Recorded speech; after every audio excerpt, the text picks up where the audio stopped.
시청자 여러분 안녕하십니까. 2월 7일 수요일 KBC 뉴스와이드 시작합니다. 22대 총선이 두 달여 앞으로 다가오면서 각 정당들의 공천을 위한 발걸음이 빨라지고 있습니다. 국민의힘도 공천 신청을 마감하고 설 연휴 직후부터 면접 등 본격적인 심사에 들어갑니다. 오늘은 주기환 국민의힘 광주광역시당 위원장과 국민의힘의 총선 준비 상황 또 정치권 이슈들을 살펴보는 시간 갖도록 하겠습니다. 위원장님 안녕하십니까? 안녕하십니까? 네. 자, 총선이 이제 두 달 조금 넘게 남았습니다. 정확하게는 63일 남았는데 국민의힘 광주시당도 이제 지난해부터 총선 전략 수립해서 나서고 계시죠? 지금 준비 상황 어떻게 되고 있는지 궁금한데요. 짧게 이야기해 주시죠. 네, 제가 작년 7월 26일 시당위원장에 취임한 후 책임다운 배가운동 그리고 22대 총선을 대비해서 인재영입위원회 총선 공약단을 구성했습니다. 인재영입위원회에서는 광주 발전을 위한 자질과 역량을 가진 정치 신인을 발굴하고 시민들 보기에도 부족함이 없는 분을 영입을 계속하고 있습니다. 실제로 이번에 1차 공천에서 실청을 하지 않은 3개 지역구의 복수의 인물과 심도 있게 접촉하고 있고 조만간 그 결과를 발표하겠습니다. 어제도 중앙당에서 정책위 의장 주재로 국민의힘 17개 시도당 사무처장들과 시도별 맞춤형 공약에 대한 논의를 했습니다. 광주시당은 중앙선대위 출범과 맞춰서 시당 선대위 출범을 준비하고 있습니다. 네. 자, 방금 이제 말씀해 주셨지만 광주 지역 같은 경우는 8개 지역구가 있는데 지금 5개 지역구는 지금 후보가 지금 공천 신청자가 나왔고 지금 나머지 공천 신청자가 나오지 않은 그 선거구 3곳에 대해서는 지금 복수의 인물들과 접촉을 하고 계신다고 하는데 네. 전체적으로 이번에 그 공천 과정에서 좀 어느 정도 수준이라고 생각을 하시는지 좀 만족스러운 수준이라고 볼 수 있을까요? 아직은 지금 준비가 철저히 되고는 있습니다. 일단은 저희 우리 광주시당은 8개 선거구에 모두 후보자를 내겠습니다. 1차 공천 신청에서 누락된 3곳의 선거구에는 조만간 참신하고 역량 있는 그런 후보를 낼 것입니다. 기대해 줘 좋습니다. 광주의 8개 선거구에 모두 이제 국민의힘에서 후보를 낸다는 것 자체만으로도 굉장한 또 이렇게 이전에 비해서 좀 향상된 모습이 될 것 같습니다. 자, 여당인 만큼 그래도 공약 측면에서는 좀 이 국민의힘 광주광역시당이 좀 유리한 점을 많이 갖고 있을 것 같습니다. 험지 중에 험지이긴 하지만 의미 있는 득표를 위해서는 이제 또 총선 공약 관련 개발들이 어떻게 되고 있는지 또 궁금할 것 같습니다. 여당인 만큼 어떤 공약들 준비하고 계십니까? 총선 공약 개발은 집권 여당으로서 실현 가능한 현안, 민생 해결에 중점을 두고 있습니다. 중앙당과 중앙정부와 유기적인 협조 체계를 갖추고 실현 가능한 공약을 개발해서 발표하겠습니다. 그 과정에서 우리 광주시청, 5개 구청, 일반 시민과 소통을 하면서 완성해 나가겠습니다. 국민의힘은 국민 택배라는 이름으로 지역 모두 튼튼이라는 기치 아래 공약을 발표할 예정입니다. 예. 지금 보니까 일단 총선 공약 6개 분야, 경제 일자리, 지역 수건 사업, 인공지능, 또 미래 신산업, 삶의 질 향상, 또 세계 추진 과제 이렇게 해서 구성을 하고 있는데요. 네. 전체적인 그런 밑그림들은 좀 저희가 이제 대략적으로 언제쯤 이제 좀 발표하실 예정이신지. 그건 지금 말씀드린 대로 중앙당과 유기적인 접촉을 하고 있고 일단은 민생 현안 그것도 해결이 가능한 것에 중점을 두고 있기 때문에요. 정말 많은 공약들이 돼 있지만 가능하면 실행 가능하고 우리 시민들과 직접 관련이 있는 그런 것들을 우선순위에 배정하는 그런 절차를 지킬 겁니다. 네.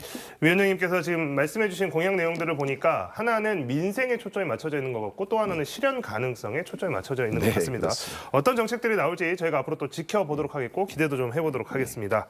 자, 이제 한동훈 비대위원장 이야기를 좀 해보고 싶은데요. 한동훈 비대위원장 같은 경우에는 지금 한동훈 비대위원장이 이제 최근에 소개를 해서 서울 마포구에 출마를 선언했다가 사천 논란이 불거지면서 김경률 비대위원이 총선 불출마를 선언하는 과정이 있었습니다.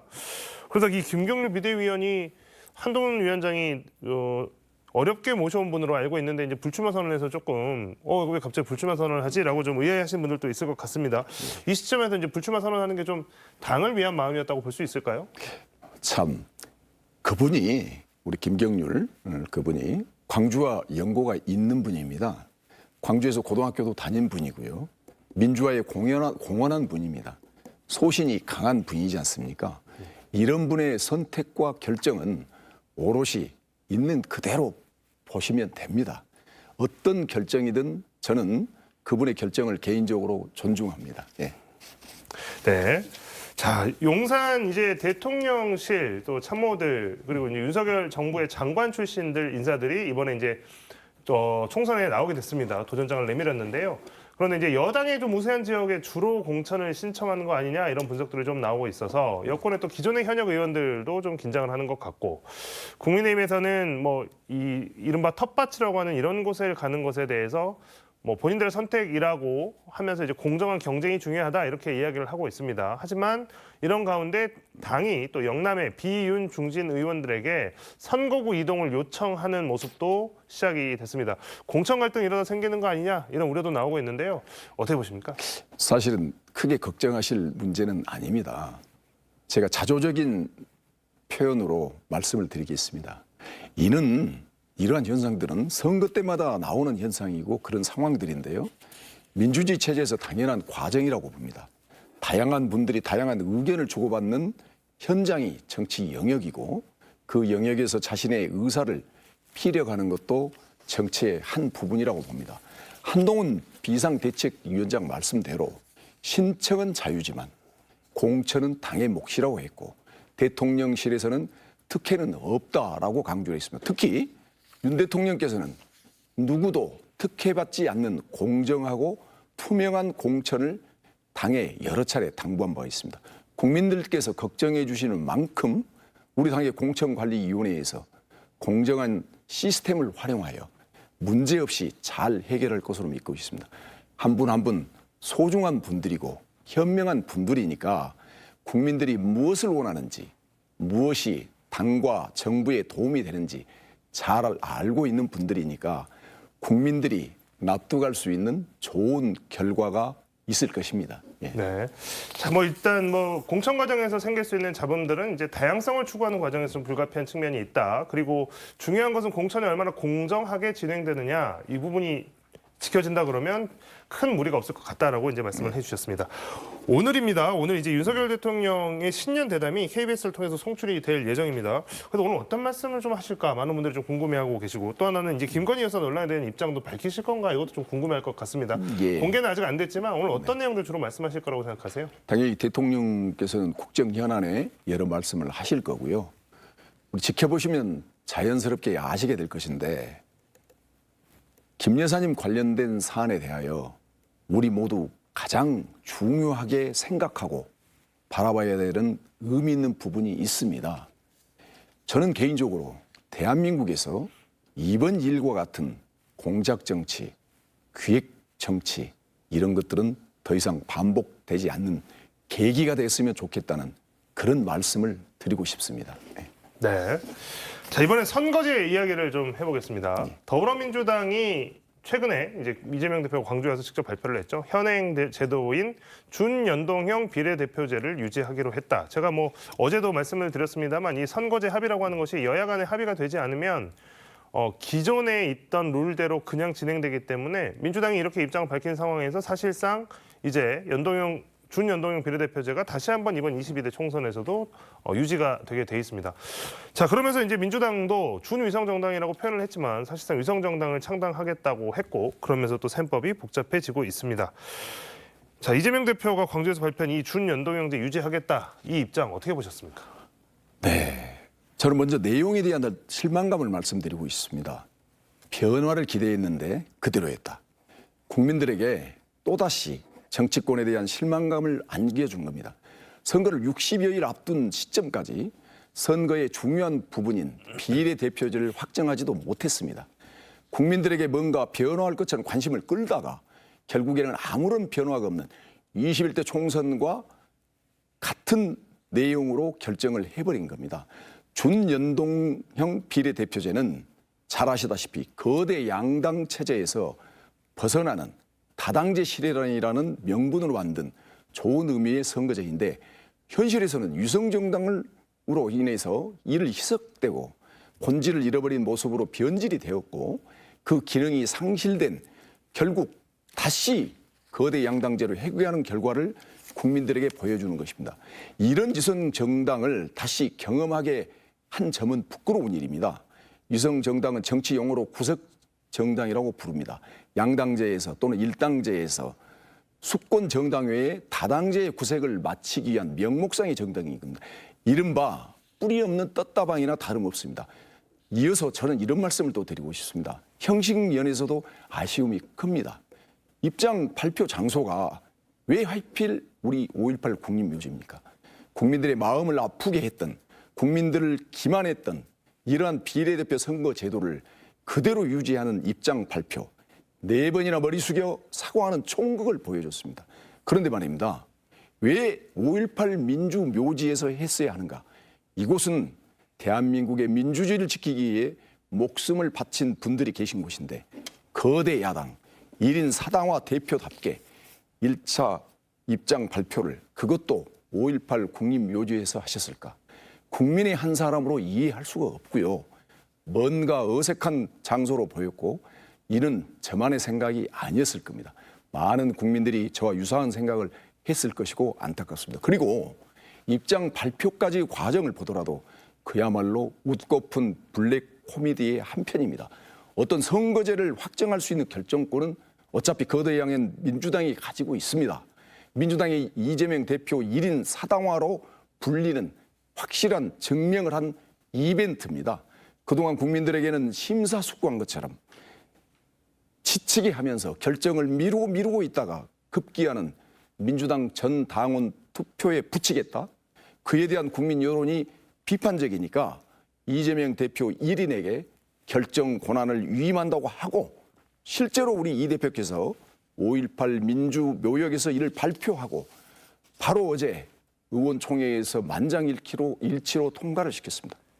국민들께서 이러한 과정과 결과를 지켜보시면서 정치권에 대한 피로감, 불편함을 느꼈습니다. 결국 이렇게 21대 총선과 같은 내용의 비례대표제에 대한 입장 발표는 그냥 당 최고위원회 회의하면서 전과 동일 이렇게 한마디 하면 될 일인데 대단한 내용이나 실질이 있는 것처럼 신성한 5.18 국립묘지까지 이용해 가면서 이러한 입장 발표를 할 일은 아니었다. 저는 이렇게 보고 있습니다. 네.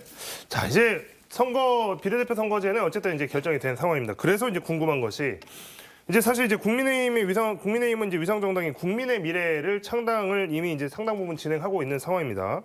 그래서 국민의힘에서 비례대표 출마 예정이셨던 분들이 특히 이제 호남 인사분들이 그러면 이제 이 국민의 미래로 옮겨가는 거 아니냐 이분들의 거취가 또 주목됩니다. 이 호남 몫에 또 이 국회의원들 몇 분이 탄생하느냐가 또 중요하니까요. 이분들의 이제 거취는 위성정당으로 가게 되는 것입니까? 아니면 어떻게 되는 것입니까? 우리 당은 원칙적으로 지난 2016년까지 시행했던 병립형 비례대표제를 꾸준히 주장을 했습니다. 그런데 거대 야당인 민주당이 준연동제로 가게 되어 이에 대응하기 위해서는 위성정당을 만들지 않을 수 없었습니다. 비례대표 출마 예정 인사들의 경우에 국민의힘 당론 당규에 명문화된 비례대표 후보자 25%를 호남 지역 인사로 우선 추천한다는 규정을 지금 이런 상황이 되다 보니까 지킬 수 없을지도 모른다 이런 생각이 듭니다. 하지만 국민의 미래 위성정당이 창당이 된다 하더라도 호남 발전과 국가 발전을 위해서는 호남에 대한 비례대표 배려가 있을 것으로 기대하고 있습니다. 그래서 국민의 미래가 창당되지 않은 현 시점에서는 출마 예정 우리 호남 인사의 이동은 현재로서는 지켜봐야 할 것 같습니다. 네. 자, 뭐 이제 위성정당을 피할 수 없는 상황에서 그래도 우리 호남 출신 인사들이 많이 좀 들어가서 호남 목소리가 좀 많이 커지는 계기가 되면 좋겠습니다. 오늘 주기현 국민의힘 광주광역시당 위원장과의 이야기는 여기까지 듣도록 하겠습니다. 위원장님 고맙습니다. 예, 감사합니다.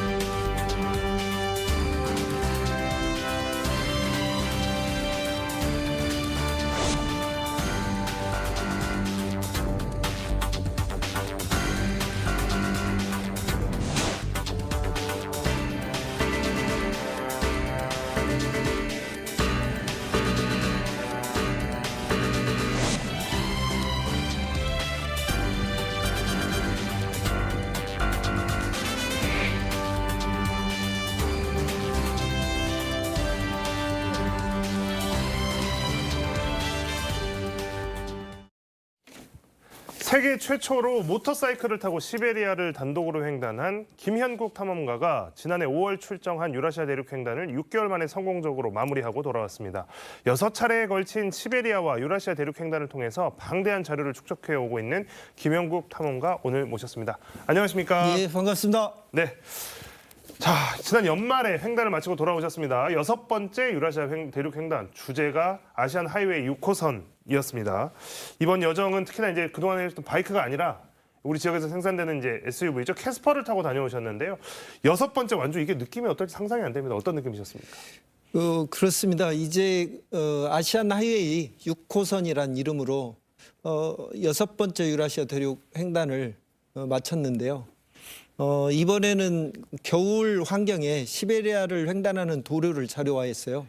이것은 그동안에 이제 저희 반복된 행위로 인해서 모든 환경에서 시베리아를 지나는 유라시아 대륙 횡단 도로에 대한 자료가 완성됨을 의미합니다. 유라시아 마실가기죠. 이것은 이제 대한민국 사람이라면 누구든지 우리 일상에 있는 이동 수단으로 한반도로부터 확장된 공간을 경험할 수 있습니다. 남과 북이 분단된 상황이죠, 현재. 그리고 유라시아 지역에서는 현재 전쟁 중이고요. 이러함에도 불구하고 광주에서 암스테르담까지 1만 4,000km로 우리의 일상이 확장될 수 있음을 다시 한번 확인했다는 데서 의미가 있겠습니다. 방금 하신 말씀에 이어서 아시안 하이웨이 6호선 주제, 아시안 하이웨이, 이거 처음 들으신 분들은 굉장히 이제 생소할 텐데 어떤 의미를 좀 담고 있는 건가요? 이 아시안 하이웨이 6호선은? 그렇습니다. 한반도는 대륙으로 나가는 국제 고속도로 네트워크를 가지고 있어요. 이거를 아시안 하이웨이라고 부릅니다. UN 아시아 태평양 경제사회위원회의 프로젝트고요. 아시아 각국이 서로 교류를 적극적으로 하자라는 취지로 국경을 열어서 나라와 나라를 길로 연결했습니다. 그리고 현재 아시아 각국을 55개 간선도로가 연결을 하고 있고요. 우리는 중국 쪽 1호선과 시베리아 쪽 6호선을 가지고 있습니다. 그리고 아시안 하이웨이 6호선은 이제 제가 반복적으로 유라시아 대륙 횡단 도로를 작업하고 있는데 이 루트와 많은 구간을 공유하고 있습니다. 네. 자, 이제 부산에서 이제 출발을 하셨지만 저희가 이제 현실적인 여건상 북한은 이제 우리 이제 차로 통과할 수가 없었잖아요. 그렇습니다. 그럼 이제 여정이 이제 어떻게 해서 시작이 되고 어떻게 해서 진행이 됐는지 그 여정에 대한 경로들이 좀 궁금할 텐데요. 그 설명 좀 해주시죠. 그렇습니다. 일단 광주에서 출발을 했고요. 부산을 거쳐서 동해시에서 배를 탔고요. 북한 구간을 통과할 수 없기 때문에 동해시에서 배를 탔고 차와 함께 블라디보스톡에 도착을 했습니다. 이후에 하바롭스크, 치타, 그리고 바이카루스죠. 크라스노야르스크, 옴스크, 그리고 예카제렌부르크를 통해서 우랄 산맥을 넘었고요. 그다음에 모스크바와 발트 3국, 바르샤바, 베를린, 그리고 여정의 목적지인 암스테르담에서 육로 귀국길을 출발을 했습니다. 그래서 유럽과 러시아 그리고 우랄 산맥을 다시 넘었고요. 시베리아를 거쳐서 블라디보스톡에 도착을 했습니다. 그리고 11월 18일 동해항으로 들어왔고요. 부산을 거쳐서 부산과 서울을 거쳐서 이번에 위대한 여정이 시작되었던 광주로 복귀했습니다. 말씀만 들어도 이 동선을 언뜻 떠올려 보니까 이게 세계 지도상에서 떠올려 보니까 거의 지구의 절반을 왔다 갔다 하신 것 같은 느낌이 들 정도로 길고 머나먼 여정인데 큰 탈 없이 일단 다녀오셔서 다행이고요. 좀 러시아가 지금 러시아를 중심으로 유라시아 대륙 횡단도로에 대한 자료를 계속해서 구축을 하고 계십니다. 그래서 이제 일반 시민분들이 보셨을 때는 우리나라 땅도 아니고 이 대륙 횡단도로에 대한 자료를 구축하는 게 어떤 의미가 있을까 좀 궁금하실 수도 있고요. 좀 어떻게 진행이 되고 있는지도 좀 궁금할 것 같습니다. 그렇습니다. 뭔가를 반복한다는 것은 중요하기 때문이죠. 유라시아 대륙은 인구 45억 이상의 거대 시장이자 자원의 복으로 알려져 있습니다. 그리고 13개의 시차를 가지고 있는 어마어마한 크기의 땅인데요. 이곳을 한두 번의 경험으로는 알 수 없겠죠. 저는 유라시아 대륙과 29년의 인연을 맺어오고 있습니다. 그리고 1996년과 2001년, 2014년, 2017년, 2019년, 2023년 모두 6차례 유라시아 대륙을 횡단을 마쳤습니다. 이를 통해서 14,000km 곱하기 알파가 되는 유라시아 대륙 횡단 도로에 대한 자료를 만들었고요. 그다음에 대륙을 가로지르는 간선 도로로부터 지선으로 연결되는 각각의 지점에 1,000km 단위로 12개의 베이스 캠프를 설치했어요. 이번 여정에서는 유라시아 대륙 횡단 도로에 대한 자료가 보다 촘촘해졌고 또 14,000km 길이에 대해서 시각 자료화를 했습니다. 그리고 12개 베이스 캠프를 바탕으로 해서 유라시아 대륙을 보다 구체적으로 네트워크하는 작업을 했는데요. 세계 최대의 탐험단체로 알려져 있죠. 뉴욕 익스플로러스 클럽에서 이번 트랜스 유라시아 그 프로젝트를 발표를 거기에서 했고요. 또 러시아 연방 정부로부터 초대를 받아서 유네스코 지정 세계 자연유산으로 지정되어 있는 바이칼 호수 보존을 위한 프로젝트에 참가하기도 했고요. 러시아 최대의 뉴스 통신사로 알려져 있는 니아 노보스티와의 인터뷰가 이루어졌습니다. 또 대륙 횡단 중에는 콤소몰스크 프라우다라는 신문사와 또 연합신문 그리고 독일에서는 베를린 신문과의 만남이 있었고요. 네. 자, 이제 이러한 오랜 기간에 걸친 직접 몸으로 체험하고 또 확보한 데이터를 가지고 구축 작업을 해오신 것들이 하나씩 둘씩 성과로 주목을 받고 있는 상황인 것 같습니다. 이 유라시아 대륙 가신다고 하니까 많은 분들이 또 걱정을 하셨을 것 같아요. 왜냐하면 지금 아까도 잠깐 말씀해 주셨지만 지금 러시아가 우크라이나 전쟁 중인 상황이니까 이거 좀 위험한 거 아닐까라는 생각 드셨는데 실제로 좀 다니시는 중간에 위험한 상황들은 없었는지 좀 궁금합니다. 예, 제 이동 루트는 현재 우크라이나와 러시아의 접경으로부터 떨어져 있어서 별 위험은 없었고요.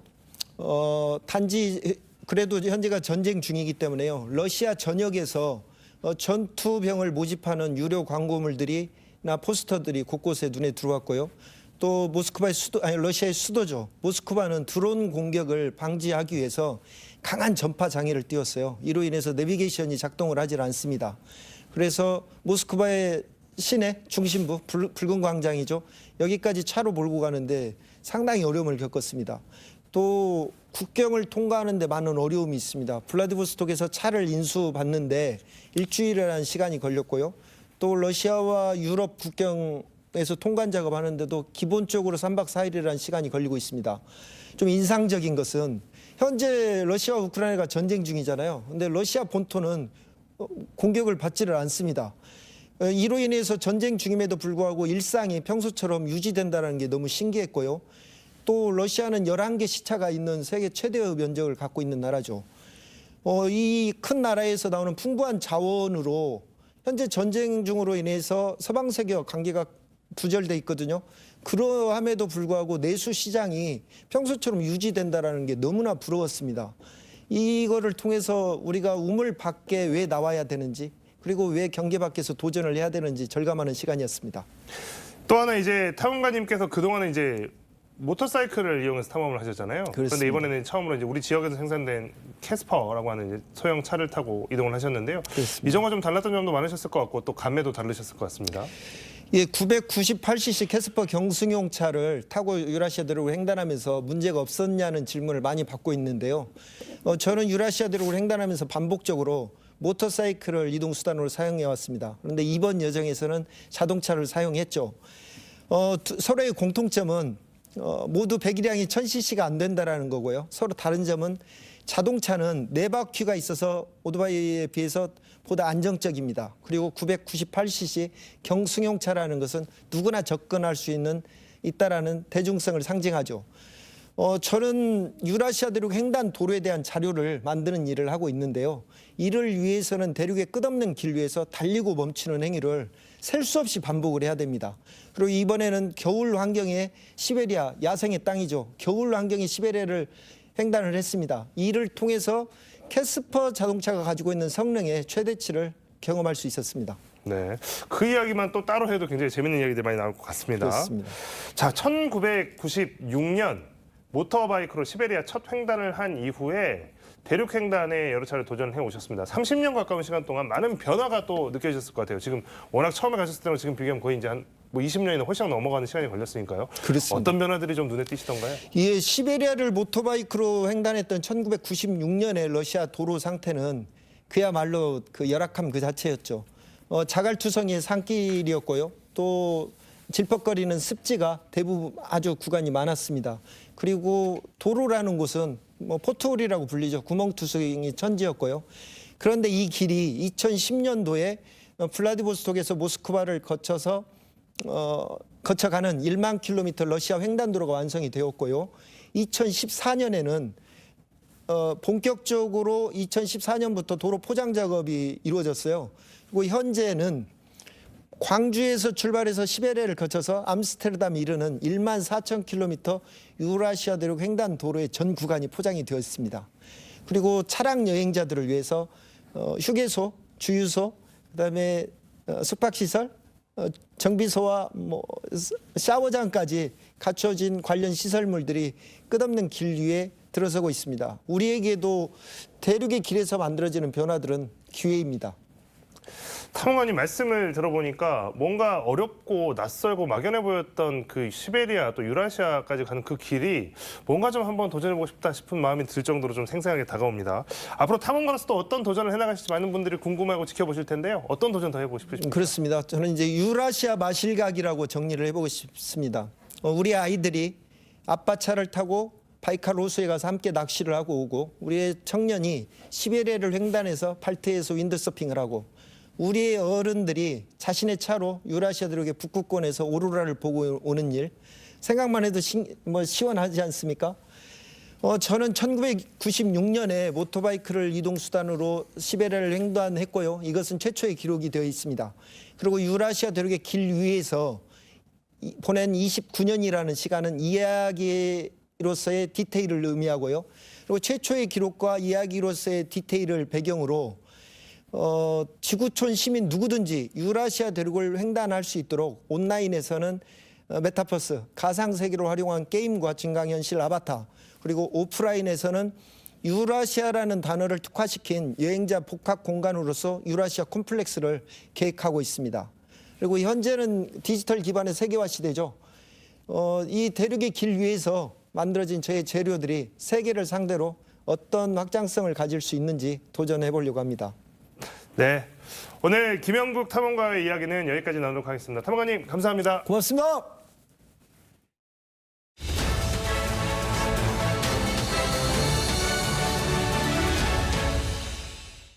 서울광역방송센터입니다. 윤석열 대통령의 신년 대담이 오늘 밤 10시 KBS를 통해 방송됩니다. 김건희 여사 이슈 등 현안에 대해 어떤 입장과 내용이 담겼을지 관심이 쏠리고 있는데, 여의도 초대석 장해찬 전 국민의힘 최고위원과 함께 정치권 현안 이슈에 대한 여권 입장이나 분위기 들어보도록 하겠습니다. 최고위원님 어서 오십시오. 안녕하세요. 오늘 저녁 10시 윤석열 대통령 신년 대담 다큐 형식으로 만들었다고 하는데, 신년 대담을 다큐 형식으로 약간 뭐 알 것 같기도 하고 약간 낯설기도 하고 그런데, 혹시 뭐 형식이나 내용 같은 거 좀 들으신 게 있을까요? 그러니까 저도 구체적인 뭐 내용까지는 듣지 못했고요. 네. 다만 다큐 형식이라는 단어를 통해 추론해 봤을 때 네. 대통령의 업무하는 모습이나 일상까지도 좀 같이 담아낸 것은 아닌가. 그러니까 단순히 이렇게 1대1 인터뷰만 하고 끝나는 것이 아니라 네. 대통령의 어떤 이 여러 가지 대통령으로서의 일하는 모습, 또 일상의 모습, 이런 부분도 좀 다 담아내서 국민들께 대통령이 어떤 자리이고 어떤 일을 하는지 보여드리는 것 아닐까 짐작 정도만 하고 있고, 분명한 것은 네. 그냥 단순한 인터뷰가 아닌 대통령 윤석열 대통령에 대해서 굉장히 깊숙이 구석구석 알 수 있는 심층적인 어떤 취재나 인터뷰 대담이었지 않을까 하는 정도의 추측과 기대만 저도 가지고 있습니다. 그 말씀하신 거를 두고 뭐 야당이나 야권 성향 네티즌들은 뭐 약속대련 이 정도 비판이 아니라 뭐 윤비어 청가 땡윤 뭐 대담 그런 걸 왜 KBS가 하냐 뭐 이렇게 비판을 하던데, 그건 어떻게 보세요? 근데 너무 앞서 나가는 것 같아요. 일단은 이 네. 대담을 보고 나서 국민들이 궁금해하시는 부분을 얼마나 네. 솔직하게 대통령께서 말씀하셨는지 보고 판단해도 늦지 않고요. 사실 문재인 정부 때도 문재인 전 대통령이 특정 언론과 대담 형식의 인터뷰를 많이 했습니다. 네. KBS와도 한 적이 있었고요. JTBC와도 정권 말에 진행을 했었죠. 네. 그걸 가지고 우리가 뭐 땡문 뉴스, 뭐 문비 어천가 이런 식으로 그때 민주당이 비판을 했을까요? 그렇지 않지 않습니까? 이렇게 무작정 대통령을 헐뜯는 게 좋은 야당의 역할은 아닌 것 같고 제가 생각하는 윤석열 대통령의 가장 큰 강점 중 하나는 진솔함입니다. 네. 저는 그런 부분이 이번 대담에서 잘 드러났을 거라고 기대를 하고 있습니다. 대통령실에서는 참모들이 뭐 예상 질문 같은 거 올려줬는데 대통령실이 뭐 대통령은 일절 참조 안 하고 그냥 뭐 예상 질문 답변 그런 거 하나도 안 들고 그냥 즉석에서 했다고 하는데 정말로 사전에 질문지가 오가고 그런 게 없었나요? 근데 요즘 세상에 네. 숨길 수 있는 게 하나도 없는 부분 아닙니까? 만약 네. 사전 질문지가 오갔는데 대통령실이 이렇게 말했다면 어느 방식으로든 드러나게 되어 있습니다. 네. 그렇기 때문에 저는 정말 자유로운 증문즉답이 있었을 거라고 보고요. 윤석열 대통령은 과거 정치에 처음 참여하는 선언을 했을 때부터 네. 기자분들 질문 받거나 할 때 뭐 사전 질문지를 받거나 그런 스타일은 아니었어요.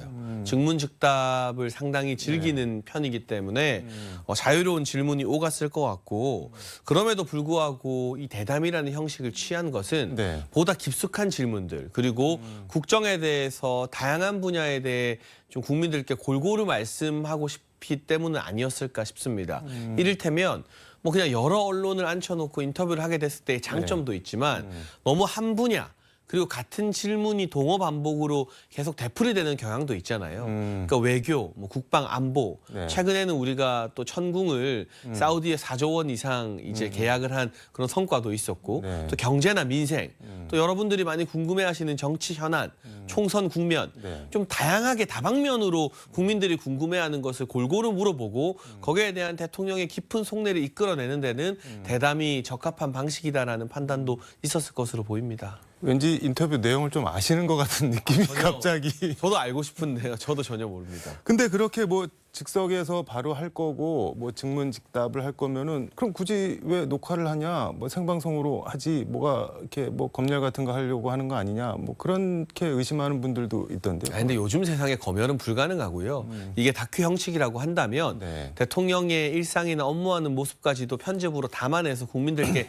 잘 전달하기 위함이지 이걸 뭐 사후에 뭐 불리한 질문을 덜어내고 이런 방식 자체가 이제는 불가능한 시대를 우리가 살고 있다는 말씀을 드리고 싶고 네. 아까 말씀드렸습니다만 여러 형태의 기자회견이나 뭐 생방에도 장점이 있고 네. 기자회견에도 장점이 있고 이런 1대1 대담에도 장점이 있지만 제가 봤을 때 이번에 이 대담을 선택한 것은 좀 깊이 있는 이야기를 하고 싶어서가 아니었을까. 그러니까 비상적인 질문과 답변이 아니라 한 현안에 대해서 대통령의 생각이나 내공을 깊이 들여다볼 수 있는 형태를 취하기 위해 이런 대담을 선택했을 것이다라고 보고 있습니다. 네. 윤석열 대통령의 내공이 잘 드러났을 거다, 발휘됐을 거다 그렇게 보시죠. 저는 그 진솔함과 이 국정 현안에 대한 깊이 있는 생각이 잘 드러났을 거라고 기대하고 있는데요. 오늘 밤 또 많은 국민들이 지켜보시지 않겠습니까? 다 같이 보시고 나서 또 야당도 국민도 함께 보고 나서 판단하면 되는 일이지 이걸 시작도 하기 전부터 너무 과하게 헐뜯는 것 같아요.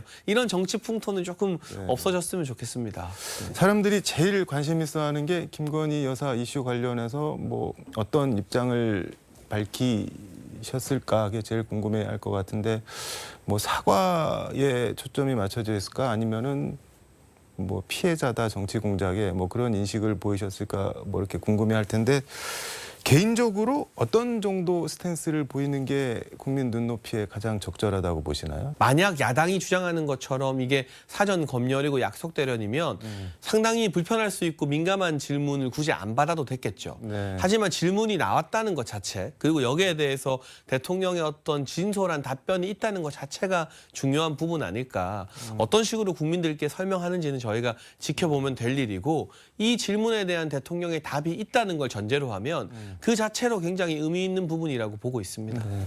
알겠습니다. 이거는 뭐 말씀하신 대로 오늘 저녁 10시에 방송을 보도록 하고 그런데 민주당 공천에서 지금 윤석열 대통령 이름이 자꾸만 언급이 되는데 그 임혁백 공천관리위원장 본의 아니게 윤석열 검찰 정권 탄생의 원인을 제공하신 분들 책임 있는 자세를 보여주시길 바란다. 뭐 이런 말을 했고 정성호 의원은 문재인 정부에서 가장 책임 있는 역할을 했던 분들이 책임을 져야 되는 거 아니냐 뭐 이런 의견이 있다. 이거는 임종석, 노영민 등 이렇게 뭐 친문 핵심 인사들을 를 거론하는 것 같은데, 근데 이게 국민의힘 입장에서 보면 전제는 윤석열 대통령이나 윤석열 정권이 저 하자랑 문제가 큰데 저 정권을 만들어낸 사람들이 뭐에 또 나오려고 하냐 뭐 이러면은 좀 기분이 나쁘실 것 같기도 한데.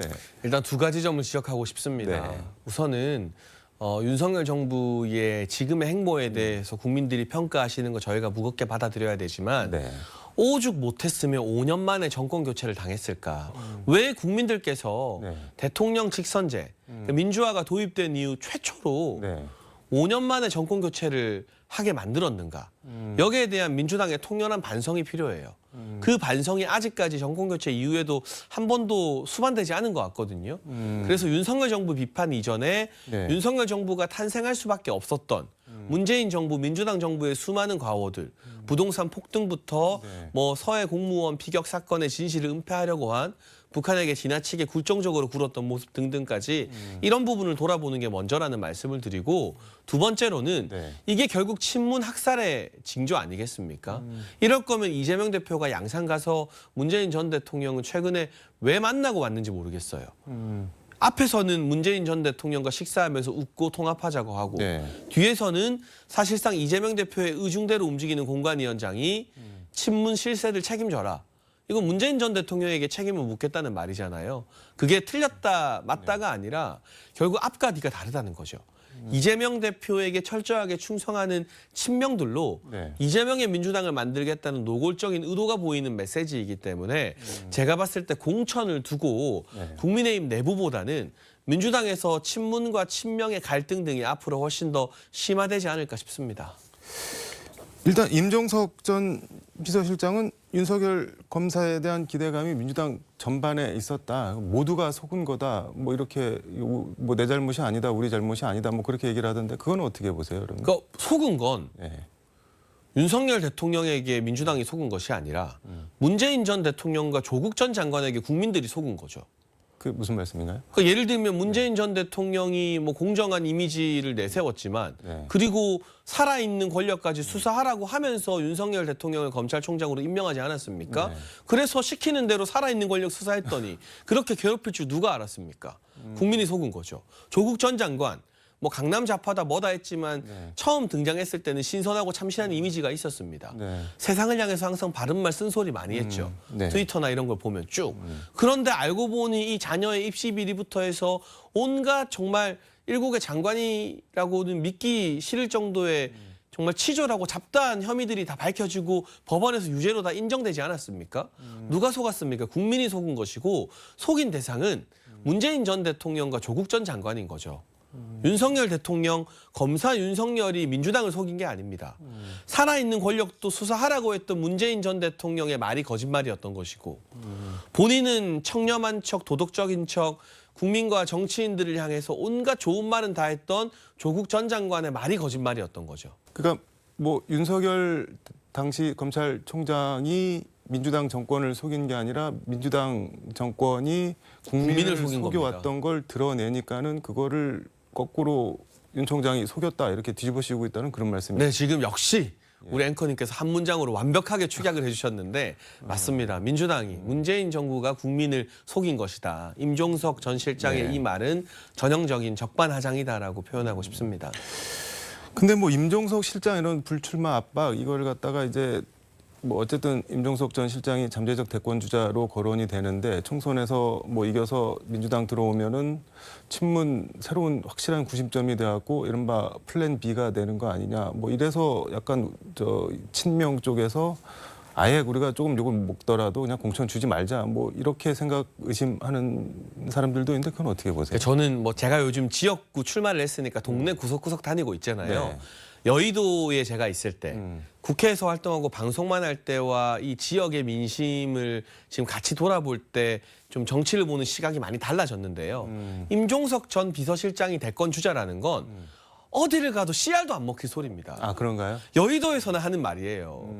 임종석 전 실장을 대권 주자로 보는 국민이 누가 있습니까? 제가 단언하건대 네. 뭐 이분이 정치적으로 훌륭하다 아니다를 떠나서 그 반열에는 전혀 들어가지 않았다. 정말 그건 여의도 문법인 것이고 이분이 살아오든 아니든 대권 주자로 거론되는 것 자체가 일반 이 저작거리 민심에는 씨알도 안 먹히는 소리다라고 말씀을 드리고 싶고 그럼에도 불구하고 이 친명계에서 친문계를 이참에 완전히 힘을 빼겠다. 힘을 죽여놓겠다라는 의도는 대권에 대한 견제라기보다는 이재명 대표 사법 리스크 때문인 것 같습니다. 이 당이 네. 이재명의 당으로 철저하게 통제가 되지 않으면 사법 리스크에 대응하는 게 점점 힘들어지고 당권을 또 뺏길 수 있다는 공포감 때문에 오히려 친문에 대한 견제를 더 많이 하는 것 같습니다. 그럼 말씀하신 대로 당권을 뺏길 만한 존재들을 뭐 자르려고 이렇게 뭐 일단은 철저하게 이재명의 사당을 만들어서 의석수가 좀 줄더라도 이재명에게 충성을 맹세하는 사람들로 단일 대우를 형성하는 게 총선 이후의 국면과 계속 이어질 사법 리스크 네. 그리고 다음번 민주당 당내 대선 경선이 있지 않겠습니까? 그 국면에서 이재명 대표에게 유리하다는 판단을 하는 것 같고요. 지금의 민주당은 뭐 친문계가 더러 섞여는 있습니다만 이재명 대표 말 한마디면 일사불란하게 움직이잖아요. 선거제와 관련해서도 그렇고 총선 이후에도 이 같은 모습이 계속 유지되기를 바라는 게 이재명 대표의 목표라고 보입니다. 선거제 말씀을 해주셨는데 민주당이 어제 의총 열고 이재명 대표가 밝힌 준연동형 비례제 유지 이거 뭐 만장일치로 추인을 했다고 하는데 뭐 민주당에서는 한동훈 위원장이 허를 찔렸다, 뭐 당황했다, 뭐 이런 평가도 나오는데 어떻게 보세요? 그러니까 워낙 비상식적이고 몰상식한 일을 해놓고 허를 찔렸다고 말하면 이게 앞뒤가 안 맞는 거죠. 예를 들면 지하철역에서 누가 갑자기 취객이 막 만취해서 난동을 부리는데 우리가 그런 걸 예상 못 하잖아요. 그걸 보면 다 당황하죠. 그걸 가지고 시민들이 허를 찔렸다 이런 표현은 안 쓰지 않습니까? 그러니까 취객의 갑작스러운 난동 같은 결정을 가지고 국민의힘이 허를 찔렀다고 말하는 건 언어 도단인 것 같고요. 사실 실무적으로 저희가 별로 당황할 일은 없습니다. 다만 국민들이 또 당황스러우실 것 같아요. 이 선거제를 설명하는 게 불가능하거든요. 이 선거제에서 지지율을 어떻게 받아야 의석수가 어떻게 분포되는지 이거는 인간이 계산할 수 없습니다. 컴퓨터에게 맡겨야 되는 부분이에요. 역시나 국민이 이해할 수 없는 복잡한 제도로 이번에도 선거를 치러야 한다는 것 자체 때문에 가장 당황한 것은 국민들이 아닐까 싶습니다. 근데 어쨌든 준연동형 비례정당을 처음 도입했던 취지가 있을 테고 그 이재명 대표나 민주당은 준연동형제를 유지하겠다고 여러 차례 공약을 했는데 그 공약을 지키겠다는 거를 취객 난동에 비유하는 거는 조금 뭐 과한 거 아닌가라는 생각이 근데 드는데. 이 준연동형제 자체가 과연 국민들에게 박수를 받는 제도인가?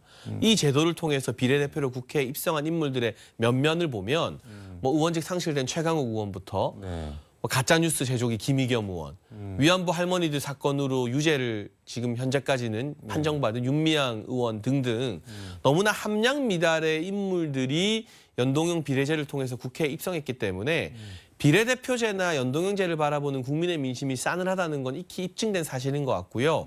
정말 공약을 지킬 거면 민주당은 그러면 이 소위 말하는 위성정당 안 만들어야죠. 빠져야죠. 근데 결국에는 다른 뭐 예전 기본소득당이나 뭐 진보 좌파 세력 시민단체들이나 연합해서 비례정당을 만들겠다는 것 자체가 본인들의 약속을 손바닥 뒤집듯 뒤집어서 위성정당 한다는 것이니까 이거는 공약을 지킨 거라고는 볼 수 없죠. 근데 이재명 대표 말은 상대가 칼 들고 덤비는데 우리가 뭐 맨손으로 어떻게 싸우냐, 방패라도 들어야 되는 거 아니냐, 뭐 그렇게 얘기를 하던데. 그러니까 그럴 거면 깔끔하게 병립형으로 가면 되죠. 이게 무슨 차이가 있는지 잘 모르겠어요. 솔직히 말하면 이게 진짜 뭐 하자는 일인지 잘 모르겠습니다. 본인들이 검투장을 만들어 놓고 칼이니 방패니 하는 것 자체가 좀 무의미한 말장난인 것 같고요. 검투장이 싫으면 다시 원래대로 글러브 끼고 싸우는 권투 경기장을 만들면 됩니다. 그런데 이걸 온갖 정당이 난립하는 검투장으로 만든 장본인이 민주당과 다른 군소 진보 정당들 아닙니까? 온갖 다른 군소 정당들 들어오게 만들자는 취지가 원래 준연동형 취지 아니었나요? 근데 그랬으면 민주당은 위성 정당을 안 만들었어야죠. 그러니까 서로 자기가 행동에 모순이 된다는 그런. 그렇죠. 그리고 그렇게 들어온 진보 네. 국회의원들, 비례대표 국회의원들이 만약 의정활동을 잘했으면 이 제도에 대해서도 조금 달리 보는 시각이 있었을 텐데 제가 아까 막 언급하지 않았습니까? 용해인 의원 4년 동안 기억나는 거 김포공항 귀빈실 이용한 거밖에 없어요. 이런 분들이 이 준연동형 비례제, 군소정당 대표목으로 들어와서 4년 동안 대체 뭘 했지? 싶은 마음이 있기 때문에 국민들이 이 제도를 싸늘하게 바라보는 게 아닐까 싶습니다. 시간이 거의 다 됐긴 했는데 요거 하나 간단히 좀 물어보도록 하겠습니다. 한동훈 위원장이 서울 동대문구 경동시장에 있는 스타벅스 들어가서 뭐 이런 데는 서민들이 오는 그런 곳은 아니죠라고 해서 뭐 서민 비하 논란이 야권에서 제기가 되고 있는데 그 뭐 서민들은 뭐 시장 바닥에서 오뎅 국물이나 먹어야지 뭐 이렇게 막 비아냥대는. 아유. 근데 그 보니까 페이스북에 이거는 김어준이나 하는 짓이다라고 세게 비판을 하셨던데 이거 뭐 무슨 뜻으로 하신 그러니까 말씀이세요? 이게 너무 지역적인 꼬투리 잡기에 혈안이 되어 있는 것 같아요. 예를 들면 한동훈 비대위원장이 네. 이 해당 카페를 칭찬하면서 언급한 건데 네. 전통시장과 상생의 노력으로 여기서 뭐 커피를 마시고 물품을 구매할 때 300원씩 기여금으로 적립되는 이런 대기업과 네. 또 전통시장, 재래시장의 상생 모델을 언급한 거잖아요. 네. 그럼 이 모델의 장점과 단점에 대해서 적극적으로 토론했으면 좋겠거든요. 음.